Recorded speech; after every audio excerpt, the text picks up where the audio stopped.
പാകിസ്ഥാന് ശക്തമായ താക്കീത് നൽകി പ്രധാനമന്ത്രി നരേന്ദ്രമോദി. ഓപ്പറേഷൻ സിന്ദൂറിന്റെ പശ്ചാത്തലത്തിൽ രാത്രി 8 മണിക്ക് രാജ്യത്തോട് നടത്തിയ അഭിസംബോധനയിലാണ് പ്രധാനമന്ത്രി മുന്നറിയിപ്പ് നൽകിയത്. പാക് ഭരണകൂടവും സൈന്യവും ഭീകരരെ തീറ്റിപ്പോറ്റുകയാണെന്ന് പ്രധാനമന്ത്രി പറഞ്ഞു.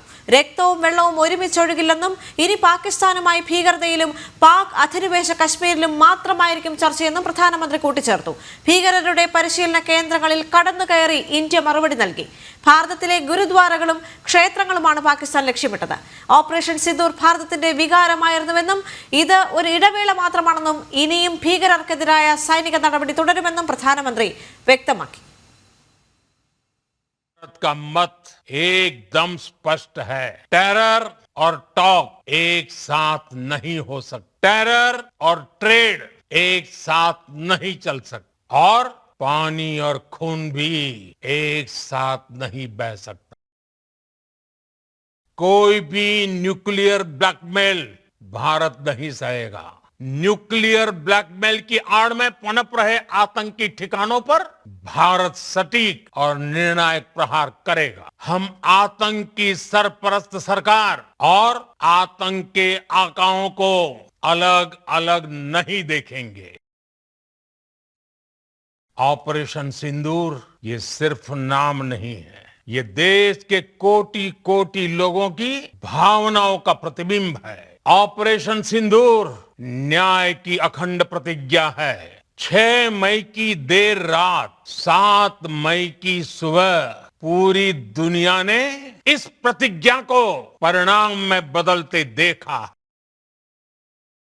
ഗൗതം നാരായണൻ ചേരുന്നു കൂടുതൽ വിവരങ്ങളുമായി. ഗൗതം, ഈ ഒരു ഘട്ടത്തിൽ പ്രധാനമന്ത്രി നരേന്ദ്രമോദി പറഞ്ഞത് ഭാരത സ്ത്രീകളുടെ സിന്ദൂരം മായ്ച്ച എല്ലാ ഭീകരെയും യമപുരിയിലേക്ക് ഭാരതം അയച്ചിട്ടുണ്ട് എന്ന് വളരെ ശക്തമായ രീതിയിൽ പ്രധാനമന്ത്രി നരേന്ദ്രമോദി പറഞ്ഞിരിക്കുന്നു. അതോടൊപ്പം തന്നെ പാകിസ്ഥാനെതിരെ ആഞ്ഞടിച്ചിരിക്കുന്നു പ്രധാനമന്ത്രി നരേന്ദ്രമോദി. രക്തവും വെള്ളവും ഒരുമിച്ച് ഒഴുക്കാൻ നോക്കണ്ട, ഒരുമിച്ച് ഒഴുകില്ല എന്നുകൂടി പ്രധാനമന്ത്രി പറഞ്ഞു വെക്കുന്നുണ്ട്.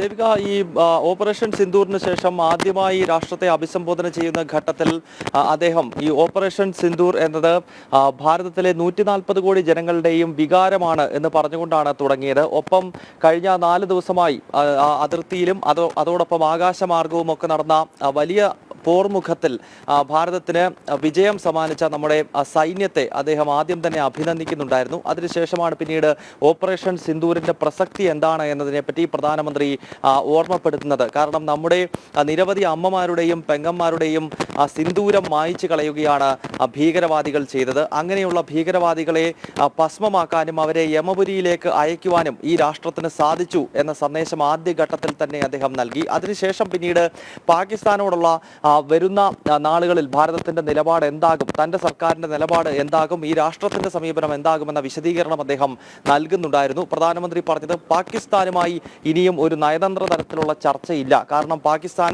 ഭീകരതയെ കയറ്റി അയക്കുന്ന രാജ്യമാണ്. അതിനാൽ ഒരു ഭാഗത്ത് ഭീകരതയും മറുഭാഗത്ത് നയതന്ത്ര രീതിയിലുള്ള ചർച്ചകളും എന്ന് പറയുന്നത് അസാധ്യമാണ്. പാകിസ്ഥാന് താല്പര്യമുള്ള മേഖലകളിൽ സഹകരിക്കുകയും അല്ലാത്ത സമയത്ത് ഭീകരപ്രവർത്തനവും നടത്തുകയും ചെയ്താൽ അത് അംഗീകരിക്കാൻ കഴിയില്ല എന്ന സന്ദേശം അദ്ദേഹം നൽകുന്നുണ്ടായിരുന്നു.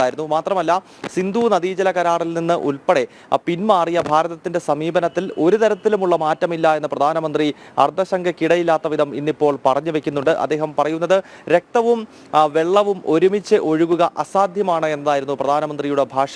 അതായത് സിന്ധു നദീജല കരാറിൽ നിന്നും ഭാരതം പിന്മാറിയ നിലപാടിൽ ഒരു തരത്തിലുമുള്ള വിട്ടുവീഴ്ചയില്ല, അത് അങ്ങനെ തന്നെ തുടരും. നയതന്ത്ര തലത്തിൽ പാകിസ്ഥാനുമായി 2 വിഷയങ്ങളിൽ മാത്രമേ ചർച്ചയുള്ളൂ. അത് ഒന്ന് ഭീകരതയുമായി ബന്ധപ്പെട്ടാണ്.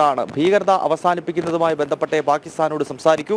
അതോടൊപ്പം തന്നെ പാകിസ്ഥാൻ അധിനിവേശ ജമ്മു കശ്മീരുമായി ബന്ധപ്പെട്ട് POJKയുമായി ബന്ധപ്പെട്ടും ചർച്ചയ്ക്ക് തയ്യാറാണ്. അതല്ലാതെ പാകിസ്ഥാനുമായി മറ്റൊരു രീതിയിലുമുള്ള ചർച്ചകൾക്ക് ഭാരതം ഒരുങ്ങില്ല എന്ന കൃത്യമായ സന്ദേശം കൂടി ഈ ഘട്ടത്തിൽ നൽകുന്നുണ്ട്. ഒപ്പം ഭീകരതയ്ക്കെതിരെ ഓപ്പറേഷൻ സിന്ദൂർ എന്ന പേരിൽ നടത്തിയ ഓപ്പറേഷൻ അത് എത്രത്തോളം പ്രസക്തമാണ്, ആഗോള ഭീകരതയുടെ കേന്ദ്രങ്ങളെയാണ് ഭാരതം തകർത്തത് എന്ന് അദ്ദേഹം വിശദീകരിക്കുന്നുണ്ടായിരുന്നു. പ്രത്യേകിച്ച് ജെയ്ഷെ മുഹമ്മദിന്റെയും ലഷ്കർ ഇ തോയ്ബയുടെയും ഹെഡ്ക്വാർട്ടേഴ്സ് തന്നെ ബഹവൽപൂരിലും അതോടൊപ്പം തന്നെ മുർഡിക്കയിലും തകർത്തത് ഈ 2 ഭീകര സംഘടനകളുടെ ഹെഡ്ക്വാർട്ടേഴ്സാണ്. ആഗോളതലത്തിലുള്ള ഇസ്ലാമിക ഭീകരവാദത്തിന്റെ ഒരു ഹബ്ബായിരുന്നു ഈ 2 പ്രദേശങ്ങൾ. അത് തകർക്കുക എന്ന് പറയുന്നത് തീർച്ചയായും ആഗോളതലത്തിൽ ഉയർന്നുകൊണ്ടിരിക്കുന്ന ഭീകരവാദത്തിന് കൃത്യമായ സന്ദേശവും താക്കീതും നൽകുന്നതാണ് ഭാരത സൈന്യത്തിന്റെ ഈ നീക്കം എന്ന് പ്രധാനമന്ത്രി നരേന്ദ്രമോദി പറഞ്ഞു. ഒപ്പം അദ്ദേഹം ആണവായുധവുമായി ബന്ധപ്പെട്ട് പാകിസ്ഥാൻ അടുത്ത കാലത്ത് നടത്തിയ ചില ഭീഷണികൾ അക്കാര്യം കൂടി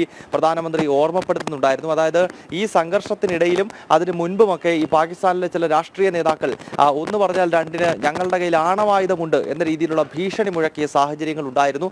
അന്ന് തന്നെ പ്രധാനമന്ത്രി അതിനെ പരിഹസിച്ച് തള്ളിയിട്ടുണ്ട്. ഭാരതത്തിന്റെ കയ്യിലുള്ള ആണവായുധം ദീപാവലിക്ക് പൊട്ടിക്കാനല്ല എന്ന പരിഹാസം അന്ന് തന്നെ അദ്ദേഹം പറഞ്ഞിട്ടുണ്ട്. എന്തായാലും ഇന്നിപ്പോൾ സംസാരിക്കുന്ന ഘട്ടത്തിലും അദ്ദേഹം പറഞ്ഞത് ആണവായുധത്തിന്റെ പേര് പറഞ്ഞുള്ള സമ്മർദ്ദത്തിലാക്കാനോ അല്ലെങ്കിൽ ആണവായുധത്തിന്റെ പേര് പറഞ്ഞ് ബ്ലാക്ക്മെയിൽ ചെയ്യാനോ ശ്രമിക്കുന്ന പണി അത് ഭാരതത്തോട് എടുക്കണ്ട എന്ന കൃത്യമായ സന്ദേശം ഇന്നിപ്പോൾ പാകിസ്ഥാനിലെ രാഷ്ട്രീയ നേതൃത്വത്തിനും സൈനിക നേതൃത്വത്തിനും നൽകുകയാണ്.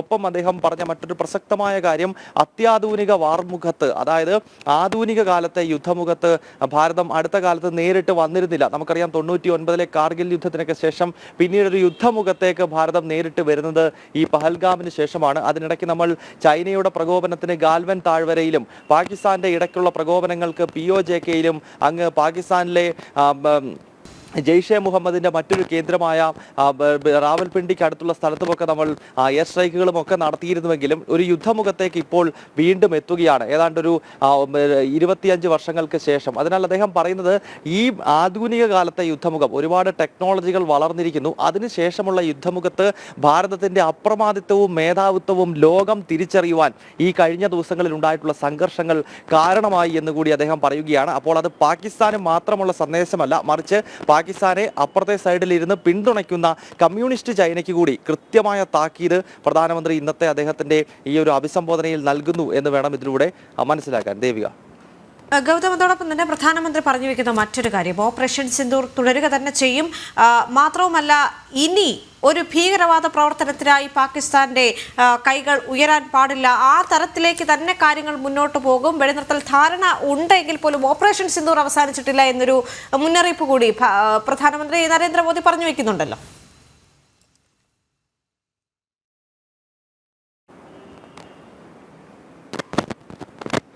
ദേവിക, ഓപ്പറേഷൻ സിന്ദൂരിന്റെ ആദ്യഘട്ടം മാത്രമാണ് പൂർത്തീകരിച്ചതെന്ന് സൈന്യവും അതുപോലെ തന്നെ വിദേശകാര്യമന്ത്രിയും പ്രതിരോധ മന്ത്രിയും കഴിഞ്ഞ ദിവസം വ്യക്തമാക്കി. ഇക്കാര്യം ഒരിക്കൽ കൂടി അടിവരയിട്ട് ഇപ്പോൾ ഭാരതത്തിന്റെ പ്രധാനമന്ത്രി നരേന്ദ്രമോദി കൂടി പറയുകയാണ്. അതായത് ഭീകരതയുടെ പൂർണ്ണമായ അവസാനത്തിന് ശേഷമേ ഓപ്പറേഷൻ സിന്ദൂർ അവസാനിപ്പിക്കൂ എന്നതാണ് ഭാരതത്തിന്റെ നിലപാട്. കാരണം നിലവിൽ തന്നെ ഏതാണ്ട് 21 ഭീകര കേന്ദ്രങ്ങളുള്ള പാകിസ്ഥാനിലെ 9 കേന്ദ്രങ്ങളാണ് പൂർണ്ണമായി ഇപ്പോൾ തകർന്നിരിക്കുന്നത്.